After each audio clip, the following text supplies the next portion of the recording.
It's 1:19 in the morning, March 8th, 2014. A Boeing 777 is leaving Malaysian airspace, 35,000 feet over the South China Sea. The controller radios a routine handover, and the captain answers with 5 words. Good night, Malaysian 370. Those are the last words anyone will ever hear from Flight 370. 38 seconds later, its transponder, the device that tells radar who you are, goes dark. No mayday, no warning. 239 people gone from every screen in the region. Here's what makes this the strangest mystery in modern aviation. The plane didn't crash when it disappeared. It flew on for 7 more hours. And when investigators finally traced where it went, the path it took didn't look like an emergency. It looked like a decision. That's the question this whole story hangs on. And by the end, you'll see the evidence and judge it yourself. Rewind to the beginning. Kuala Lumpur International, just after midnight. Flight MH370 to Beijing. 227 passengers, 12 crew. In the left seat, Captain Zahari Ahmad Shah, 53 years old, 18,000 flight hours, one of Malaysia Airlines' most senior pilots. In the right seat, Fariq Abdul Hamid, 27. This is his very first 777 flight without a training captain watching over him.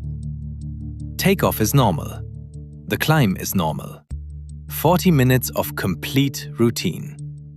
Then the plane reaches a specific point in the sky called Igari, an invisible waypoint where Malaysian controllers hand you to Vietnamese ones.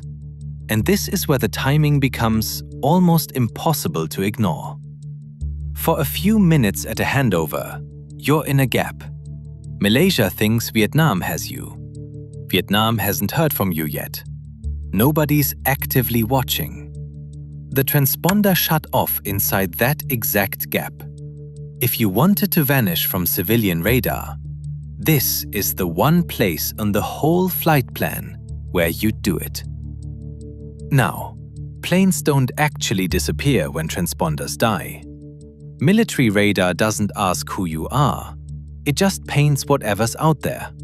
And Malaysian military radar kept painting something that night.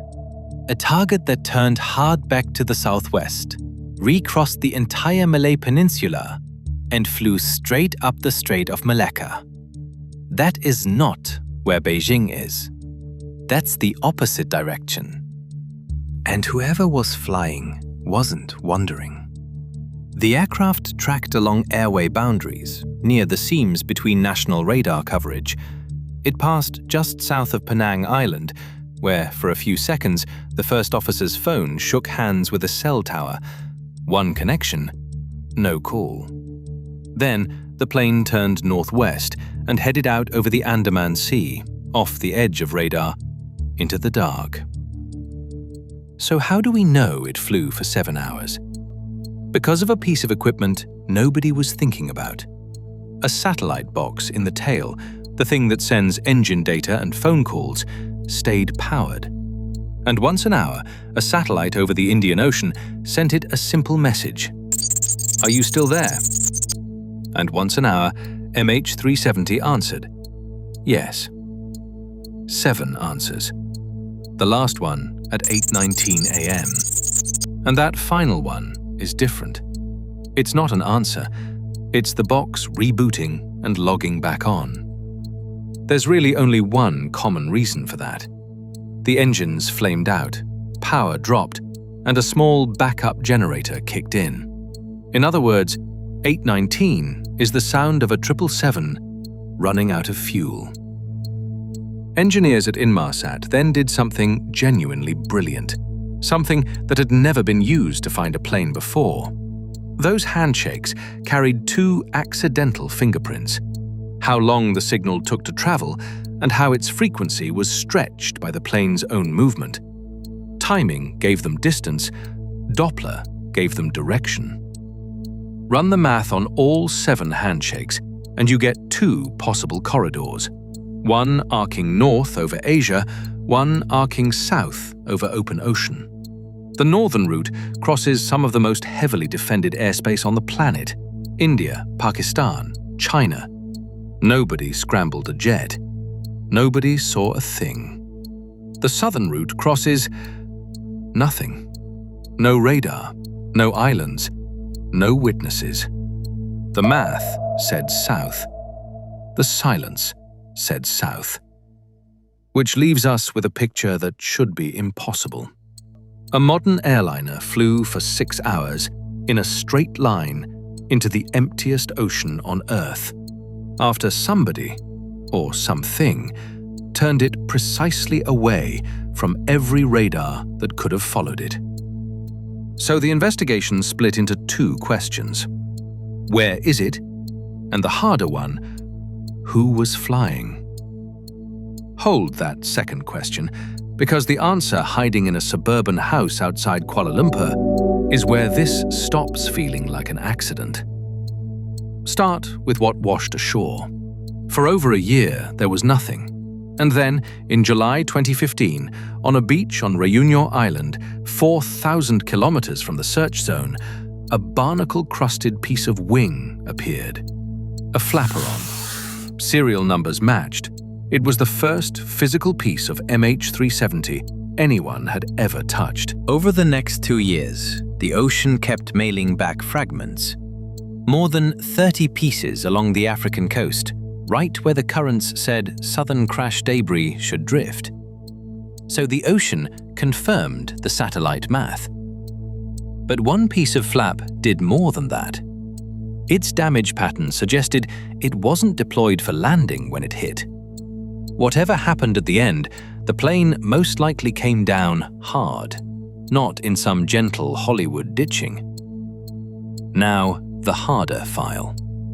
When the FBI examined the captain's home flight simulator, they recovered something that had been deleted a month before the flight. A practice route. It began in Kuala Lumpur, flew up the Strait of Malacca, turned left, and ended with fuel exhaustion in the southern Indian Ocean. 6 coordinates. 1 session. Deleted. Malaysian investigators noted it, and noted correctly. Pilots play with simulators, and a route is not a confession. That's true. But it sits alongside the rest of the pattern. The turn inside the handover gap. The path along the radar seams. And one more piece of physics we haven't talked about. The cabin. Because there's a version of this story where 238 of the people on board were unconscious for most of those 7 hours. Here's the mechanism, and it's chillingly simple. At cruise altitude, if the cabin loses pressure, passenger masks drop. But they're chemical generators. They feed you oxygen for roughly 12 to 20 minutes, designed for one scenario: a rapid dive to breathable air. A dive that, in this scenario, never comes. The person in the cockpit, meanwhile, has something different. Pressurized bottles, hours of supply. One switch, and the airplane quietly sorts its occupants into 2 groups. One asleep, one awake.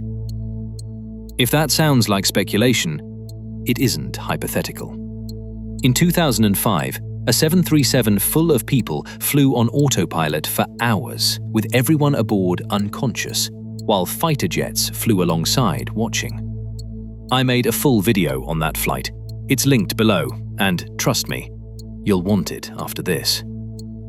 The point is, aviation knows the ghost flight scenario is real.